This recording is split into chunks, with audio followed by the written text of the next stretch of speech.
not such a long time ago on a news site not so far away. Didn't Guillermo del Toro say he wanted to direct a adaptation of the Haunted Mansion ride from Disney World? Can't this be a true adaptation right here? Technically? Doesn't it qualify? Nothing is impossible!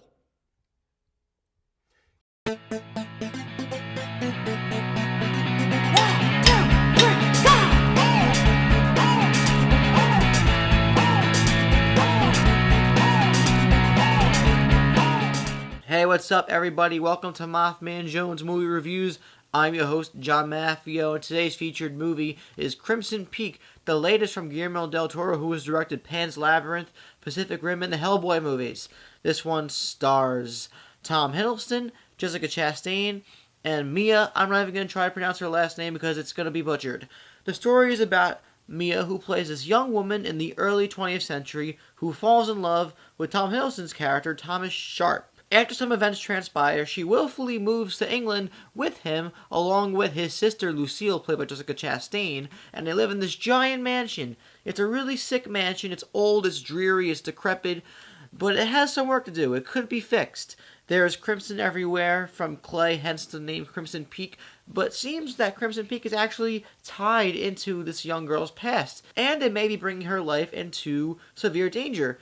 But can't you put all the clues together before it's too late? This is a movie I had to see because Guillermo del Toro is one of those auteur directors out there who isn't so auteur, but he likes making his films the way he wants to make them, and he has creative force that Hollywood doesn't want to mess with. He's one of those guys who can get away with doing what he wants. So it's always great seeing movies from a director who has his visions clearly foreseen on the screen. And as much as I didn't love Crimson Peak as a movie, it definitely has a lot of intriguing aspects to it. And it's a film, in my opinion, that you see it once, and if you are slightly intrigued by it or you're interested by it after seeing it one time, years down the road, you may watch it again, see things you didn't catch the first time, and appreciate it more fully. This is a movie that has a lot going on in it. Even though the plot is pretty bare bones, it's a very simple story. Girl falls in love with guy, goes with guy to another place, house is haunted, things happen. Turns out there's a little more to the story with the characters than meets the eye. And it's a movie that isn't so much horror, but more of a gothic romance that has horror aspects in it and also has ghosts in it.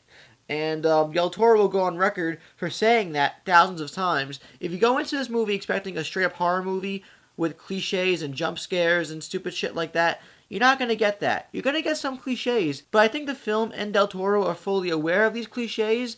Therefore, the cliches are embraced and showcased in a classy way. A classy way that you don't see too much these days. It's a horror movie that seems like it would come straight out of the 60s or 70s. Like really, really long takes, nice practical sets, performances by the actors that are kind of grandiose but at the same time subtle, very intense use of lighting and shadows, a lot of things that you wouldn't notice in horror movies these days, but something that you would probably notice in classical films that have horror aspects from the past. But I want to give you my full perspective before I go any further.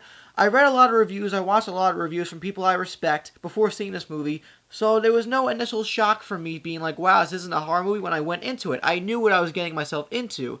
So I watched the movie, and I'm actually very surprised. For the first hour, I was very engaged. Like, I was actually buying into the story, I was buying into the world and the atmosphere, and it was a movie that I was really, going bordering towards loving. And then, somewhere in the second act, it lost me a little bit. Like, I was still engaged, but I was losing it with the characters and the story because it kind of dwells and it also meanders in certain aspects. And then, in the last act, in the last 15-20 minutes, I was sold again. And I was like, this is very captivating and beautiful in a very dark, dreary way. And then the very, very ending, the last couple shots of the movie, were also the opposite of that. Like, it didn't win me over at all. It was a very subtle but abrupt way of ending the movie, and it kind of left me anticlimactic. And by that, I mean my feelings. Like, I felt anticlimactic leaving the theater. However, after thinking about it for a while, sleeping on it, and looking at the grand picture, I could say Crimson Peak is a very, not fun time, but interesting time, and a film that if you get the chance to bump into it, definitely check it out. I really do feel like, though, that in 10-15 years, I will watch this movie again, because I'm going to forget about it for a while, and I'm going to be like, you know, why didn't I love this more when I first saw it? It's one of those weird experiences. All the lead performances are fantastic. Tom Hiddleston every time he's on screen, he has something about him, and you knew it from the first time you saw him in Thor as Loki. His screen presence is just magnetizing. I just can't tell if he's just that good looking or if he's that great of an actor that every word he says and every feeling he emotes just brings this gravitas. Jessica Chastain kind of hams it up in this movie, in my opinion, but she does it well. She plays that creepy, kind of weird character that you don't know much about, along with Tom Hiddleston. Though that sibling dynamic you don't know much about for most of the movie, and the whole movie, it's keeping you guessing on what their backstory is and what the hell is their problem. And I thought it was kind of satisfying when you find out what their problem is, but at the same time, you have Tom Hiddleston, who's playing it kind of subtly, and then you have Jessica Chastain, who is playing it like But overall, I gotta say, Crimson Peak was a film that definitely is going to take more than one viewing to get the full experience out of. It's got great performances, practical sets all over the place, a story that's cliched, but feels classy. And I feel like this film is going to age like fine wine. It's going to only get better over time. But it's also flying under the radar now because there's Star Wars news everywhere. And also Goosebumps came out, which I haven't seen yet, but I want to see it.